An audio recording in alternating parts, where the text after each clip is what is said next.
Hi students, how are you? I'm fine. আজকে আমাদের কি ক্লাস? ইংলিশ। আর আমাদের টপিক ছিল কি গ্রামার পার্ট, তাই না? জি। ওকে, আমি আজকে হচ্ছে তোমাদের একবার গ্রামার পার্টের যে গ্রামারগুলো আমরা আমাদের পড়া ছিল আজকে একবার পড়াবো, তারপর তোমাদের থেকে পড়া নিব, ওকে? ওকে। ওকে, ফার্স্টে হচ্ছে সেন্টেন্স কাকে বলে? কতগুলো ওয়ার্ড একত্র হয়ে মনের ভাব সম্পূর্ণরূপে প্রকাশ করলে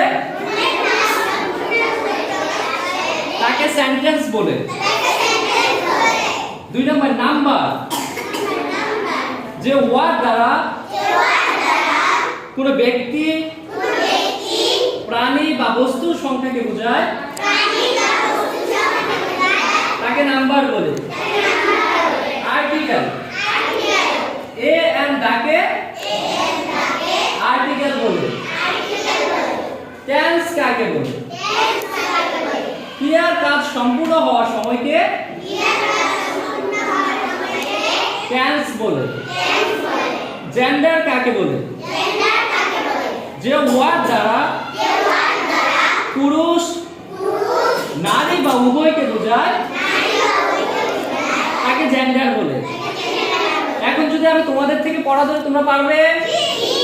ওকে, প্রথমে ছেলেরা, রায়ান তুমি বলো সেন্টেন্স কাকে বলে? কতগুলো ওয়ার্ড একত্রে হয়ে মনের ভাব সম্পূর্ণরূপে প্রকাশ করলে তাকে সেন্টেন্স বলে। ধন্যবাদ তোমাকে। ওর জন্য একটা হাততালি দেই আমরা। ওকে, এবার হচ্ছে নাম্বার। নাম্বার বলবো হচ্ছে রিধা। রিধা তুমি বলো তো নাম্বার কাকে বলে? যে ওয়ার্ড দ্বারা কোনো ব্যক্তি বা প্রাণী বস্তু সংখ্যা বোঝায় তাকে নাম্বার বলে। ধন্যবাদ, রিধার জন্য একটা হাততালি। ওকে, নুসরাত। নুসরাত তুমি বলো আর্টিকেল কাকে বলে? এ এন্ড ডাকে আর্টিকেল বলে। ওকে, গুড, বসো। টেন্স বলবে কে? Tense Amaya. ওকে, আমায়া তুমি বলো। ক্রিয়ার কাজ সম্পন্ন হওয়ার সময়কে টেন্স বলে। ধন্যবাদ আমায়াকে। লাস্ট হচ্ছে আমাদের আছে জেন্ডার কাকে বলে? জেন্ডার কাকে বলবে? কে বলবে? সাবিয়া তুমি বলো জেন্ডার কাকে বলে? যে ওয়ার্ড দ্বারা পুরুষ, নারী উভয়কে বোঝায় তাকে জেন্ডার বলে। ওকে, ধন্যবাদ তোমাকে। এভরিওয়ান, তোমরা সকলেই মনে হয় পারো, ভালোভাবে শিখছো, তাই না? এবার তোমাদের নিজেদের জন্য সকলের পক্ষে সকলে একটা হাততালি দাও, আমিও দিচ্ছি। ওকে, থ্যাংক ইউ তোমাদেরকে।